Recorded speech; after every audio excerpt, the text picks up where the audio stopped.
सिद्धेभ्यः ओम नमः सिद्धेभ्यः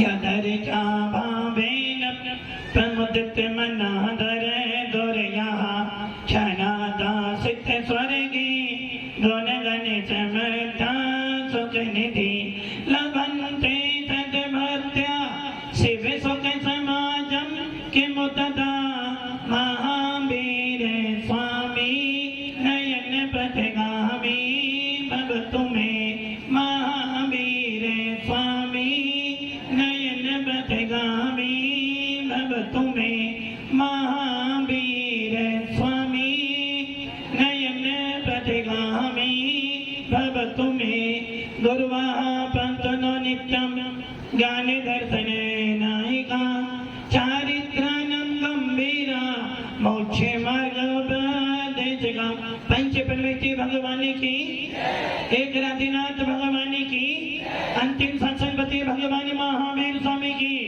आचार्य श्री कुंद कुंद भगवंत की आचार्य श्री विमल सागर जी महाराज की आचार्य गुरुदेव सनमती सागर जी महाराज की 3 काम 9 करोड़ मुनि राजों की दुआ दशा जिनवनी माता की आचार्य गुरुदेव 108 श्री सुंदर सागर जी महामुनि राज की समस्त आचार्य संघ की भव्य आत्माओं अंतिम तीर्थेश भगवान महावीर सब जानते हैं कि हमारे 24 तीर्थंकर हुए हैं और आगे होने वाले भी हैं। 24 तीर्थंकर पहले हुए थे और आगे भी होंगे और उन 24 तीर्थंकरों में वर्तमान में अंतिम तीर्थंकर भगवान महावीर हैं, जिनकी दिव्य देशना हमें आज भी सुनाई दे रही है। सौभाग्यशाली हो कि आपको समीचीन धर्म मिला है। क्या मिला आपको? समीचीन। अच्छा, समीचीन का अर्थ जानते हो? समीचीन का अर्थ बस हमने सुन लिया, समीचीन धर्म मिला, बहुत अच्छा। समीचीन धर्म मैंने विशेषण दिया है, समीचीन। जबकि धर्म तो पूरे विश्व में धर्म तो बहुत सारे हैं और हर व्यक्ति को इस भारत का पुण्य है आप लोगों का कि आप भारत में पैदा हुए हो और इस भारत के अंदर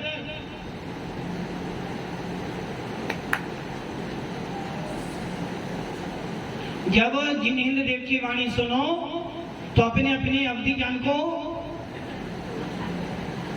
यदि जिनेंद्र देव की वाणी में अपना ज्ञान लगाओगे तो कर्मों का बंद करोगे और यदि जिनेंद्र देव की वाणी में अपना उपयोग लगाओगे तो कर्मों का अंत करोगे। इसलिए समीचीन धर्म भारत, जिसको आप हिंदुस्तान भी कहते हो, इस भारत का सबसे बड़ा सौभाग्य है कि यहाँ पे जो भी लोकतंत्र बनता है जनता बनाती है। हमारे भारत में हर व्यक्ति को अपने अपने अस्तित्व का उपयोग करने का अधिकार दिया गया है। हर व्यक्ति को ये अधिकार है कि वो किसी भी पीएम को गिरा सकता है और किसी भी पीएम को उठा सकता है। अब आप ये सोच लो, जब आपका एक वोट, कितने वोट? आपका एक वोट किसी भी पार्टी को हरा सकता है और किसी पार्टी को जिता सकता है। आपका मात्र एक वोट किसी की सत्ता बिगाड़ सकता है और किसी की सत्ता बना सकता है। और ये सिर्फ भारत में ही है और कंट्री में नहीं है, क्योंकि भारत में लोकतंत्र है, अर्थात लोगों के अनुसार जो नेता चुना जाता है वो भारत पर बैठकर प्रजा का पालन पोषण करता है। इसलिए हमारे यहाँ विधानसभा भी है और लोकसभा भी है। विधानसभा भी हम लाते हैं और लोकसभा भी हम लाते हैं। हमारे द्वारा चुना गया प्रतिनिधि आता है और 5 साल के बाद 5 साल के बाद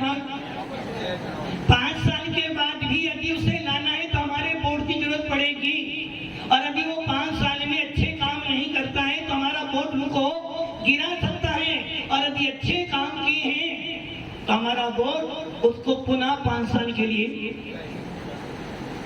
5 साल के लिए पुनः केंद्र में या राज्य में बिठा सकता है। इतनी पावर आपके एक वोट में है।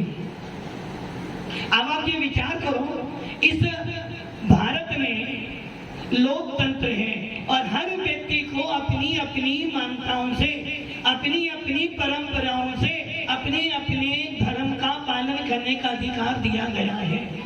किसी पे कोई रोकथाम, आप मंदिर जाओ, नमोकार मंत्र बोलो, कोई मना नहीं करने वाला। आप मस्जिद में जाओ, अपनी रीति से कुरान पढ़ो, कोई आपको रोकने वाला नहीं। आप शिव मंदिर जाओ, गीता का पाठ करो, कोई रोकने वाला नहीं। आप गुरुद्वारे में जाओ और वहां जाकर आप गुरुवाणी बोलो तो कोई आपको विरोध करने वाला नहीं है। और यदि आप क्रिश्चियन में जाओ तो आप अपनी बाइबल पढ़ो तो कोई रोकने वाला नहीं है। और यदि आप जैन हो और मंदिर में जाकर यदि आप तत्वा सूत्र पढ़ोगे, समय सार पढ़ोगे, कोई रोकने वाला। किंतु यदि आप समय सार को लेकर राम के मंदिर में पढ़ोगे तो रोकने वाले आपको मिल जाएंगे। इसलिए भारत में हर व्यक्ति को अपनी अपनी मान्यताओं से अपने अपने भगवान को पूजने का अधिकार दिया गया है। इसलिए हमारे भारत में कितने धर्म हैं? जितनी को उतने धर्म। मैंने शब्द लगाया है समीचीन धर्म। समीचीन धर्म का अर्थ होता है सच्चा धर्म, समीचीन, वास्तविक, यथार्थ। अब आप ये विचार कर लो, आपके हिंदुस्तान में, भारत में आप भी रहते हो और हर संप्रदाय का व्यक्ति रहता है और हर संप्रदाय का व्यक्ति कहता है मेरा मजहब सबसे बड़ा है, और जैन भी कहता है मेरा शासन। जैसा धर्म मेरा है वैसा धर्म किसी का नहीं है। और गीता भी कहती है भैया जैसा धर्म हिंदू है, सनातन है, वैसा किसी का सनातन। सनातन मतलब चला आया है, चलता रहेगा। किंतु अब मैं आपसे पूछता हूँ, आपका धर्म अच्छा है? सबसे सुपर कौन है? सबसे सुपर कौन है? जैन। आप जैनी तो हो ना, आप तो सुपर नहीं। सबसे सुपर धर्म किसका है? जैन शासन सबसे सुपर है। आखिर क्यों? क्योंकि जैन शासन में किसी के साथ में विवाद नहीं किया जाता है। जैन शासन में किसी के साथ में राग द्वेष मोह नहीं किया जाता है। और जैन शासन में हर किसी को नमस्कार नहीं किया जाता है। जैन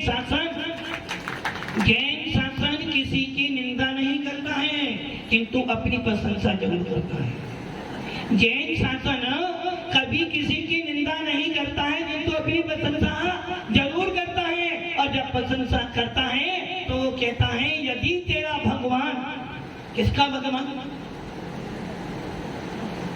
किसका भगवान? किसका भगवान? जैन भगवान। अब देखो कितनी ज्यादा बुद्धि आपकी चलती है कि आपने भगवान भी अपने बना लिए।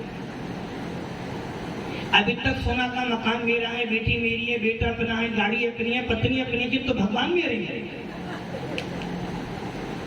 जिस प्रकार गंगा का पानी बहता हुआ अच्छा लगता है, जब तक गंगा का पानी बहता रहता है उसका कोई स्वामी, जो पिएगा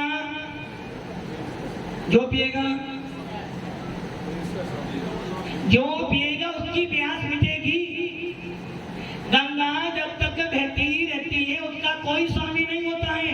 और जैसे ही आपने पानी पिया आपकी प्यास, कोई राग देश नहीं, कोई राग देश हुआ क्या? एक कुएं से सब पानी भरते हैं, कोई राग देश नहीं हुआ। किंतु जैसे ही आपने गंगा का पानी अपने बर्तन में भरा, अजी जैसे आपने अपना पानी अपनी बोतल में भरा, कैसे परिणाम हो गए? वाइट परिणाम हो गए। वाइट क्या करना? जब तुमने गंगा का पानी पिया तो परिणाम चांगले थे, अच्छे थे। मराठी चांगला मैंने अच्छा। जब आपने गंगा का पानी पिया तो परिणाम आपके बहुत अच्छे थे, किंतु जब आपने गंगा का पानी अपनी बोतल में भरा तो पानी आपके परिणाम वाइट हो गए। वाइट माने अब ये पानी किसका है?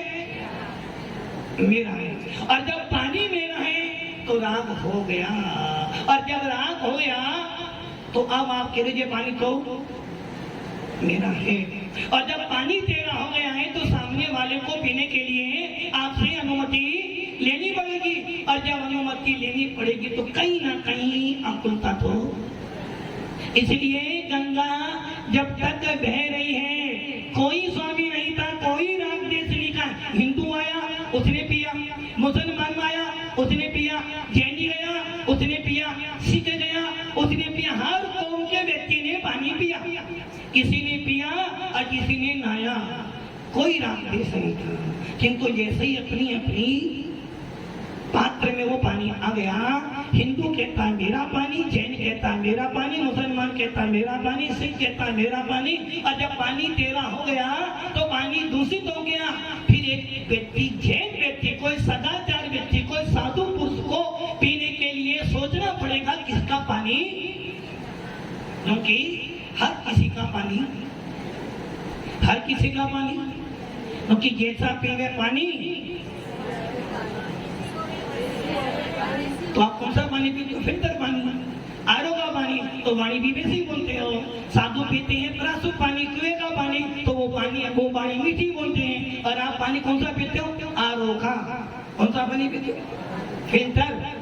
और जब पानी फिल्टर पीते हो तो वाणी भी फिल्टर वाली ही बोलते हो। इसलिए आचार्य भगवान कह रहे हैं, भगवान किसके हैं? भगवान सबके हैं। तो मस्जिद वाले भगवान भी अपने हैं। अभी आपने बोला सबके हैं, समीचीन मतलब कि भगवान भी छोटे होते हैं।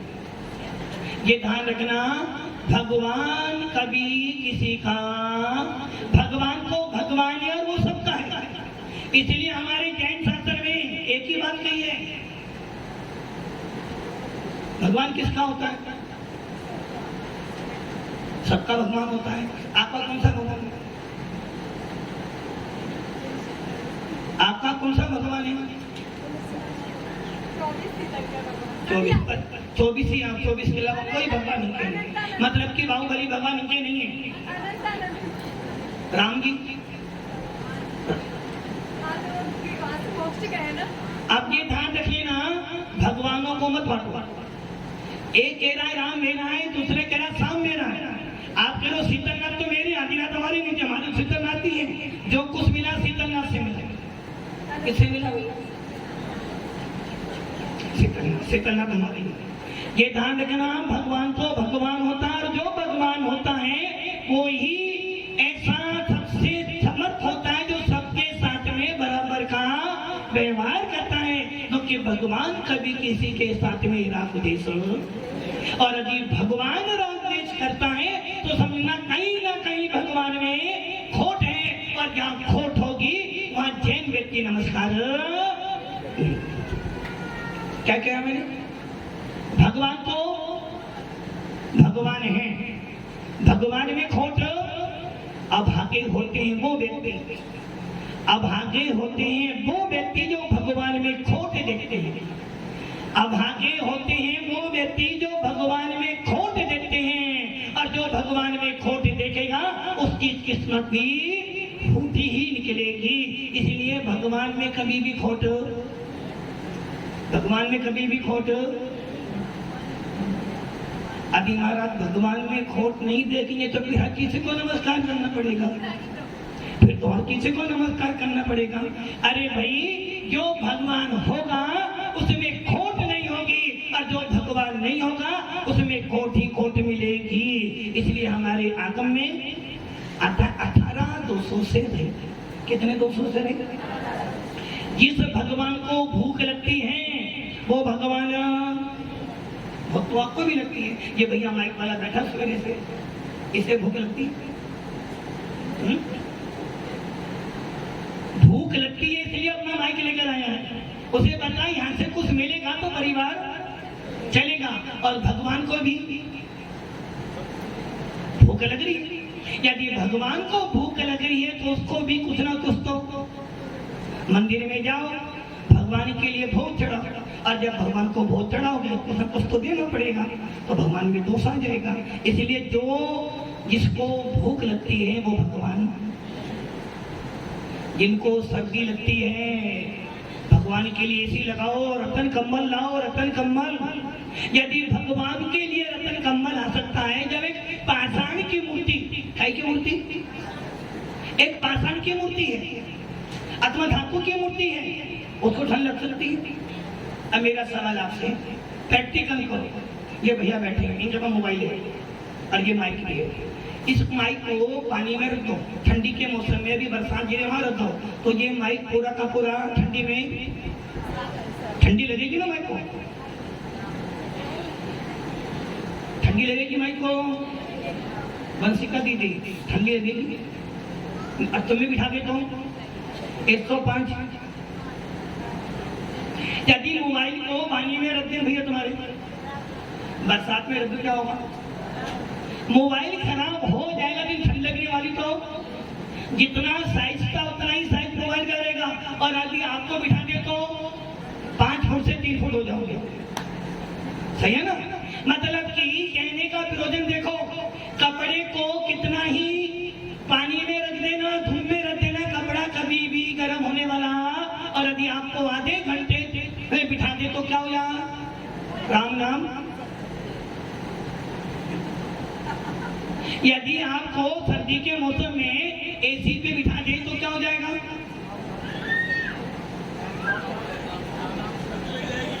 सर्दी लग जाएगी, सर्दी तो लग जाएंगी, सीधा आईसीयू में जाना पड़ेगा। और यदि मोबाइल को एसी में रख दोगे तो कोई सर्दी लगने वाली, किंतु जो हमने भगवान की मूर्ति धातु की पाषाण की बनाई थी उसको सर्दी लगती है क्या? यदि उनके लिए, जब एक अचेतन के लिए, एक पत्थर के लिए, एक पाषाण की मूर्ति के लिए रतन कम्बल आ सकता है, तो मैं तो चेतन हूँ। कौन हूँ मैं? आत्मा है मैं तो। जब एक मंदिर में पाषाण की मूर्ति, धातु की मूर्ति के लिए, आखिर मूर्ति सोने की बनाई, पीतल की बनाई, तांबे की बनाई, पत्थर की बनाई, जब उसको ठंडी गर्मी लग सकती है, उसके लिए रतन कम्बल आ सकता है, उसके लिए 56 प्रकार का भोग आ सकता है, तो मैं तो भगवान आत्मा तो चेतन हूँ, मेरे अंदर तो आत्मा है, मैं श्वास लेता हूँ, राग देश करता हूँ। तो जब भगवान की मूर्ति के लिए रतन कम्बल आ सकता है, तो मेरे लिए तो डायमंड का कम्बल आना चाहिए, क्योंकि मुझे तो भगवान तो मात्र पाषाण के या धातु के हैं, और मैं तो जीता जी आत्मा हूँ, मेरे अंदर तो प्राण है, उनसे ज्यादा ठंडी तो हमें लगती ना। तो हमारे लिए तो डायमंड कम्बल आना चाहिए। जब भगवान के लिए 56 भोग आ सकते हैं, तो मेरे लिए कम से कम हलवा पूरी तो। ये ध्यान रखना, जिनको सर्दी गर्मी भूख प्यास लगती है वो परमात्मा नहीं हो सकता। इसलिए हमारे जैन शासन में कहा गया है, जो 18 दोषों से रहित होता है वो भगवान होता है, भले वो कोई भी हो, वो कोई भी हो। बुद्ध वीर जिन हरि हरि ब्रह्मा, या उसको स्वाधीन कहो, भक्ति भाव से प्रेरित हो जा। हमारी लड़ाई किसी भगवान से नहीं है। जैन व्यक्ति कभी किसी से मैत्री भाव जगत में मेरा सब जीवों पर, हमारा किसी से कोई बैर। इसलिए ये ध्यान रखना, जब कभी भी किसी भी संप्रदाय के जुलूस निकलते हैं, मेले निकलते हैं, रथ महोत्सव होते हैं, प्रशासन आता है, और एक नहीं पूरी की पूरी छावनी। और जब कभी कोई टोपी वाले का निकलना हो तो पूरी की पूरी छावनी बन जाती है। और जब भी तरह भगवान का रथ निकलता है तो प्रशासन भी कहता, भैया हिंसा के पुजारी जा रहे हैं, यहाँ तलवार नहीं, यहाँ तो दिलों को जीता जा रहा है। इसलिए जैन शासन के सामने प्रशासन भी नतमस्तक हो जाता है। वहाँ बंदूकें नहीं चलती, वहाँ तो प्रेम से सबको गले लगाया जाता है, और कहीं कहीं तो तलवार से गले भी काटे इसलिए भगवान तो वो होता है जिसको देखने के बाद लगे कि मेरे में और भगवान में बहुत बड़ा अंतर है। शादी हो गई वो एक आप सोचो, भगवान जो होते हैं, भगवान कौन होते हैं? जो सारी विषय वासनाओं से रहित हैं, जिनके पास में परिवार। अरे हमारे यहाँ तो भगवान की तो बात छोड़ो, साधु के लिए भी लिखा है यदि साधु बनना है तो घर परिवार का त्याग, और यदि घर परिवार लेकर बैठे हो तो साधु। इसलिए हमारे क्या है, विषयों की आशा नहीं दिन जैसा में भाव धन रखते हैं, निस पर के निस साधन में जो निस दिन तट पर विषयासा वसाती तो निरारंभो परिगरा ज्ञान दान तपोरष्ट तपस्वी यदि साधु बना है तो तुझे क्या करना पड़ेगा? पहले साधु बनने के लिए क्या करना पड़ेगा? सबसे पहले घर परिवार छोड़, तेरी आसक्ति तू जान। आपकी आसक्ति है, अंदर के भावों को आप नहीं देख पाओगे। सबसे पहले साधु बनना है। यदि तुझे भगवान बनना है, यदि तुझे मोक्ष मार्ग पे आना है, यदि तुझे अपनी आत्मा की शांति प्राप्त करनी है, यदि तू अनंत सुख को प्राप्त करना चाहता है, यदि वास्तव में धर्मात्मा बनना चाहता है तो क्या करना पड़ेगा? धर्मात्मा बनने के लिए जी क्या करना पड़ेगा? घर में बैठे बैठे धर्मात्मा। इसलिए जिनको धर्मात्मा बनना है उनको धर्म करना पड़ेगा, और धर्म करने के लिए घर परिवार का त्याग। किंतु आप महाराज जी घर परिवार छोटे नहीं और आत्मा से भगवान बन जाए तो ऐसा सस्ता रास्ता किसी भी धर्म में मिलने वाला। अब हम देखो, जब एक साधु बनने के लिए घर परिवार छोड़ना पड़ता है, बहुत से लोग पूछते होंगे आपसे, जिनसे जैनों से, कि आपके महाराज और दूसरे महाराज लोग, हमारे भारत में हर संप्रदाय में गुरु होते हैं, और जिस संप्रदाय में गुरु नहीं वो संप्रदाय कोई काम का। अब जब आपके निर्गंत मुनियों को देखते हैं तो लोगों के मन में बहुत सारी शंका उत्पन्न होती है कि आपके महाराज जी तो कपड़े पहनते हैं, इन्हें शर्म नहीं आती, और दूसरे महाराज जी कपड़े पहनते हैं। और यदि मान लो आप अपने 10-15 लोगों के साथ में खड़े हो, कौन आपके फ्रेंड और वो जैन नहीं है, और महाराज जी आ रहे हो, तो क्या सोचते हो आप? नमस्कार करो नहीं करो? यदि मैंने नमस्कार कर लिए तो आज का युवा पीढ़ी, जितने भी युवक हैं, यदि वो कहीं पिकनिक पर गए हों और उसमें मात्र वो अकेला जैन और बाकी सब अजैन हो, और कोई गुरुजी मिल जाए तो उसे सोचना पड़ता है कि मैं नमस्कार करूं अथवा। ये ध्यान रखना, यदि कोई तुमसे पूछ ले कि आपके महाराज जी कपड़े क्यों नहीं पहनते, उससे सवाल पूछना चाहिए, ये बता जब तू पैदा हुआ तो कैसा पैदा हुआ? कपड़े पहनकर पैदा हुए? नहीं, कैसे पैदा हुए? कपड़े पहनकर? अरे झूठ बोल रहे हो। उसने तुमसे पूछा है कि तुम्हारे महाराज जी कपड़े क्यों नहीं पहनते, उससे पूछ लेना, ये बता भैया ऐसा कौन सा व्यक्ति है जिसके अंदर तो कपड़े पहने पैदा हुआ? पैदा भी कपड़े उतार कर हुआ, और जब जाएगा तो जब भी कपड़े आया था निर्गंथ, जाएगा निर्गंथ। इसलिए हमारे दिगंबर साधु, उन्हें पता है जब आना भी निर्गंथ है, जाना भी निर्गंथ है, इसलिए वो कभी जीवन में वस्त्रों का इस्तेमाल नहीं करते हैं। वस्त्र तो वो पहनते हैं जिनके मन में विकार पैदा होता है।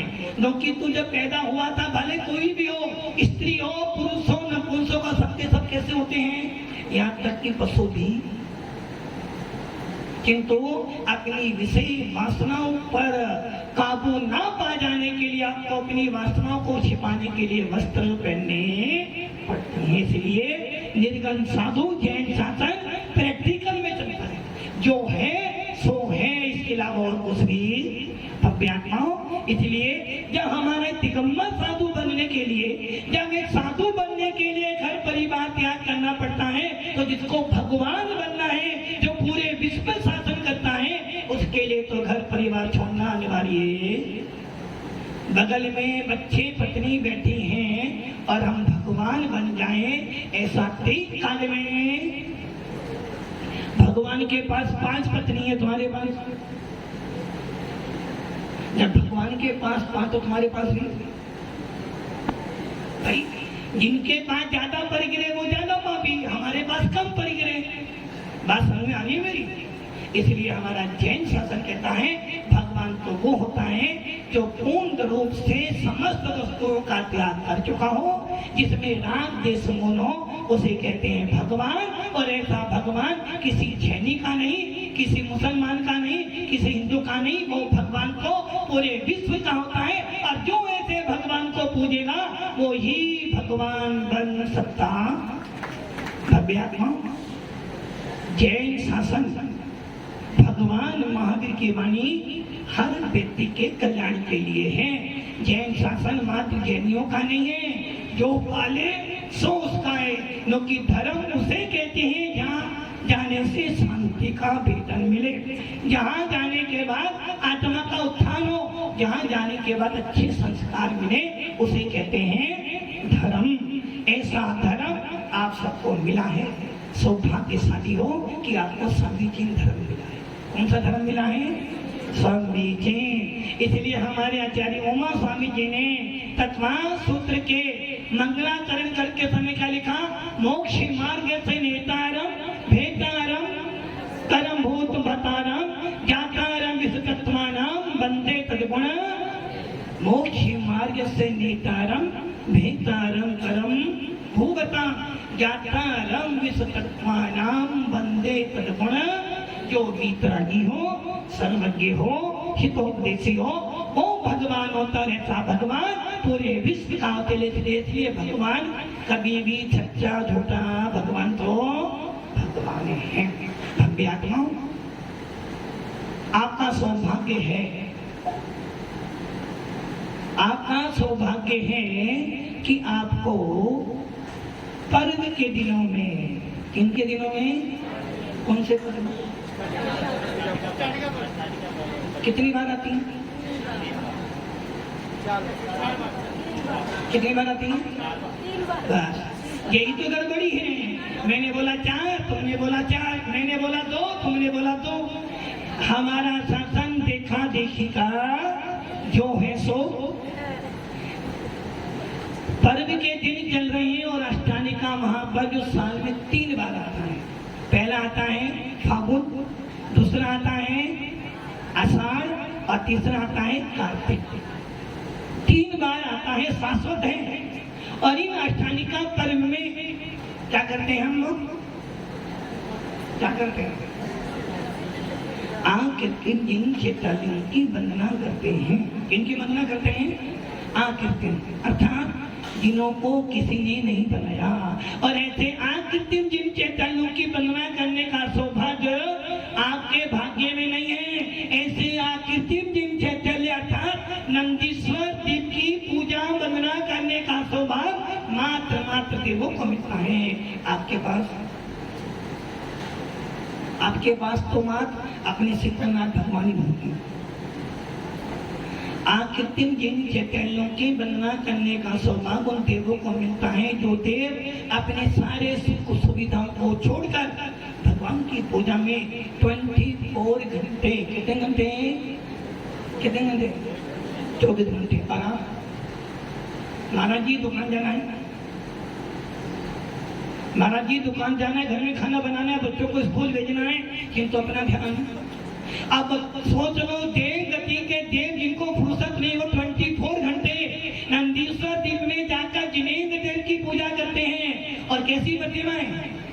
कैसी प्रतिमाएं? एक एक प्रतिमाएं 500 धनुष, कितने धनुष? अर्थात 2000 हाथ। यदि 2000 हाथ की प्रतिमा यहाँ पर आ जाए, कैसे देखोगे? जब कभी सुनते थे कि भगवान आदिनाथ की शरीर की ऊंचाई 500 धनुष और बाहुबली 525, 2100 हाथ। कितने हाथ? यदि 2100 हाथ का आदमी मिल जाए तो तुम क्या सोचोगे? महाराज जी अमिताभ बच्चन बहुत नंबर। अरे वो तो छोड़ो, हमारे बाहुबली भगवान 2100 हाथ इतने ऊंचे वो थे, और आज भी उन नंदीश्वर द्वीपों में 2000 हाथ ऊंची पद्मासन प्रतिमाएं, पद्मासन। अब आप सोच लो कितनी हाइट है?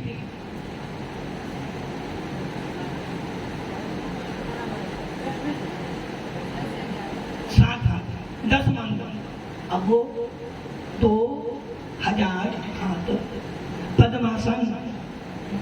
जब एक प्रतिमा, अभी मान लो तुम्हारे इस इलाके में कहीं 2000 हाथ पद्मासन की प्रतिमा मिल जाए, कैसा लगेगा आपको? कि हे भगवान एक बार तो दर्शन। यदि बहुत लंबा व्यक्ति नगर में आ जाए तो आपकी इच्छा करेगी पहले उसे एक बार खाना बाद में खाऊंगा, पहले सबसे पहले। यदि आपके कोठरी में कोई हीरो आ जाए तो क्या करोगे? क्या करोगे? महाराज का प्रोजेक्ट तो बाद में सबसे पहले उसे देखने जाएंगे। और मान लो और कोई अच्छा हीरो आ जाए तो फिर तो महाराज 6:30 बजे बोला ही नहीं, महाराज आज तो बिल्कुल जाना नहीं, आपको वहीं जाना। अब सोचो जब 2000 हाथ का आदमी कोई मिल जाए तो आपकी इतनी उसे पहले देखने तो है, और पूरे विश्व का रिकॉर्ड हो जाएगा। अब सोचो कि जब एक प्रतिमा 2000 हाथ पद्मासन की हो और आपके दर्शन करने के भाव और आप दर्शन करने जाओ तो क्या बोलोगे? तुम बिन में व्याकुल भयो जैसे जन्मिन में, जन्म जरा मेरी हरो करो मोहि स्वाम। ऐसी एक प्रतिमा नहीं, नंदीश्वर दिन में कितने मंदिर होते हैं? 52 जिन मंदिर, और एक एक मंदिर में 108 प्रतिमा। कितनी प्रतिमा? 108 प्रतिमाएं, और वो भी प्रत्येक प्रतिमा 2000 हाथ पद्मासन की। अब सोचो यदि आपको एक मंदिर में 108 प्रतिमाएं पद्मासन की 2000 हाथ ऊंची मिले तो आप दर्शन करते करते थक जाओगे, किंतु मूर्तियां पूरी। ऐसे 52 जिन मंदिर, ऐसे जिन मंदिरों की पूजा वो देवता लोग करते हैं। सौभाग्य है आपका कि आपको इस अष्टालिका महापर्व में चतुर्विधि संघ का समागम मिल गया है। लोग तरसते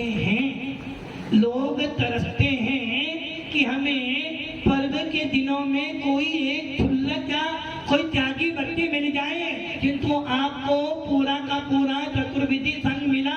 और जबकि ये संघ इस समय का होना चाहिए था,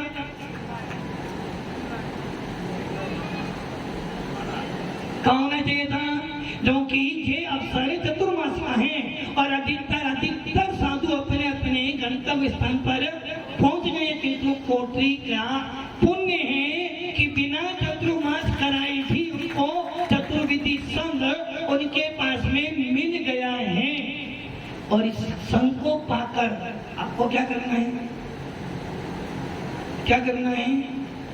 रहे सदा सत संगे मुनि का, ध्यान मुनि का नित्य रहे, उन्हीं जैसी। अब सोच लो कि पर्व के दिन में भगवान आपके पास थे, जिनवानी आपके पास थे, किंतु आज आपको साधु समागम मिला है। और इस साधु समागम को पाकर जिस प्रकार मैना सुंदरी ने काम किया था, श्री सिद्ध चक्र का पाठ करो दिन रात ठाठ से प्राणी फल पायो। हाँ, तुम्हें तो फल पाना नहीं, मैना ने पाया था, मैना ने भी धन कर लिया। अरे मैना तो मात्र एक नाम है। जिन शासन की सेवा करने वाला व्यक्ति यदि भावों से पूजा करता है तो आज भी उसको फल की प्राप्ति होती है। इसलिए आप सबको समीचीन धर्म मिला है, ऐसे समीचीन धर्म को पाकर आश्रम रोक दो, समीचीन शासन को पाकर मिथ्यात्व को उगल दो और सच्चे भगवान को पहचान कर अपनी आत्मा में रमण कर लो। ओम नमः शिवाय।